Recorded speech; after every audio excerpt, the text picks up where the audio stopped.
Hello everyone, সবাই কেমন আছেন? আশা করি সবাই ভালো আছেন। আসসালামু আলাইকুম রাহমাতুল্লাহি ওয়া বারাকাতুহু। আজকে আবারও আপনাদের মাঝে আমি নতুন আরেকটা অন্যরকম একটা ভিডিও নিয়ে হাজির হলাম। সেই ভিডিওটা হচ্ছে আপনারা অনেকেই জানেন যে আমার হোম ডিস্ট্রিক্ট হচ্ছে কুমিল্লা।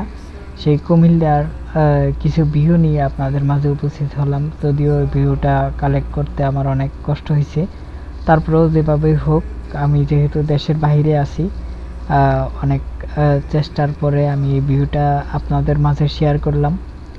যারা কুমিল্লা যান নাই কখনো, অবশ্যই ঘুরে আসবেন। আশা করি আপনাদের ভালো লাগবে আমাদের এই প্রান্তীয় কুমিল্লা শহরটা, এবং অনেক শান্তিপূর্ণ একটা শহর কুমিল্লা শহর। এই শহরে যদি আপনি ঘুরতে যান অবশ্যই আপনার ভালো লাগবে। আর সেখানে আছে নানা রকম ঐতিহ্যবাহী অনেক প্রতিষ্ঠান, ঐতিহ্যবাহী অনেক স্থান আছেন, যেখানে বাংলাদেশের অনেক গুণীজন ছিলেন, ওই রকম একটা জায়গা কুমিল্লা। আর এখানে খাবারের মাঝে বিশেষ করে রসমলাইটা অত্যন্ত প্রিয়। রসমলাই মানে বিখ্যাত কুমিল্লার জন্য।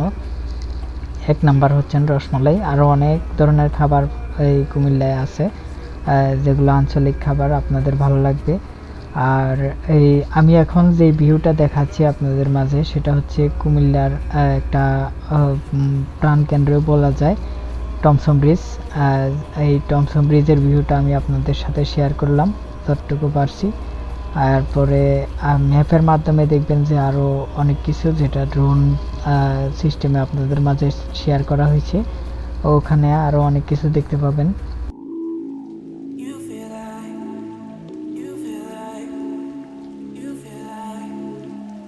Feel like rain in the morning, giving me mixed emotions, and it's too much sometimes. Mix the potion, mix it up, girl, put it in motion. কুমিল্লার কিছু স্থান, সেই স্থানগুলো আপনাদের মাঝে শেয়ার করলাম। আর এগুলো লেখা আছে ভিডিওতে, আপনারা লেখা দেখতে পাবেন। এই লেখা যারা কুমিল্লাকে চেনেন, যারা কুমিল্লার, তারা অবশ্যই বুঝবেন যে এই জায়গাগুলো কেমন বা এই জায়গাগুলো বিশেষত্ব কি। এটা হচ্ছে কুমিল্লা টাউন হল, কুমিল্লার মেইন প্রাণকেন্দ্র যেটা। তারপরে কুমিল্লা টাউন হলের পরে কুমিল্লা জিলা স্কুল। এটা হচ্ছে কুমিল্লা জিলা স্কুল। এটা কুমিল্লার অন্যতম সেরা প্রতিষ্ঠানের ভিতরে একটা। আর তো কুমিল্লা স্টেডিয়াম, কুমিল্লা স্টেডিয়ামের সাথেই আছে কুমিল্লা ধর্মসাগর পার্ক। যারা কুমিল্লা যাবেন অবশ্যই কুমিল্লা ধর্মসাগর পার্ক ঘুরে আসবেন, ভালো লাগবে। যদিও এটা সাগর বলা হয়, এটা কিন্তু সাগর না, এটা হচ্ছে একটা দিঘি। আর এই দিঘিটা রাজা ধর্মপালে উনি এই দিঘিটা করেছিলেন সেই সময়, সেই কারণে ওনার নাম যেই এই দিঘিটার নাম দেওয়া হয় ধর্মসাগর।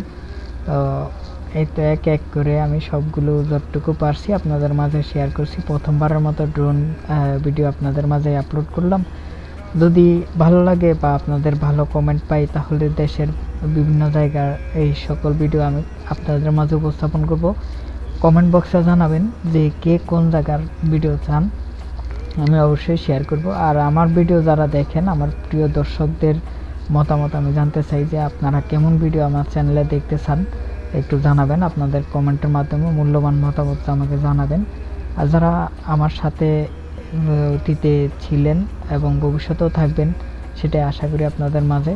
আর এবং আমার ভিডিওগুলো যদি আপনাদের ভালো লাগে, তাহলে আপনাদের ফ্রেন্ডস এবং ফ্যামিলির মাঝে শেয়ার করে দিবেন, যাতে আপনাদের শেয়ারের মাধ্যমে আরও কয়েকজন আমার এই ভিডিওগুলো দেখতে পারে। আর যদি আপনাদের কোনো দিক নির্দেশনা বা কোনো উপদেশ, কোনো কিছু দেওয়ার থাকে আমাকে, যে কেমন ভিডিও আপনারা চান, যদি আপনাদের মতামত আপনারা দিতে চান, তাহলে আমাকে কমেন্ট করে জানাবেন, না হয় আমার কমিউনিটিতে কমেন্ট করে জানাবেন। অবশ্যই আমি চেষ্টা করব আপনাদের মতামতের উপর গুরুত্ব এবং প্রাধান্য দিয়ে আমি ভিডিও তৈরি করার। তো সবার শুভকামনায় আমি এখানেই আপনাদের মাঝে এই ভিডিওটা যতটুকু পারছি শেয়ার করলাম। ভালো থাকেন, উপভোগ করবেন। আর যদি লাইক দিতে ভুলে যান, অবশ্যই একটা লাইক দিবেন। ধন্যবাদ সবাইকে।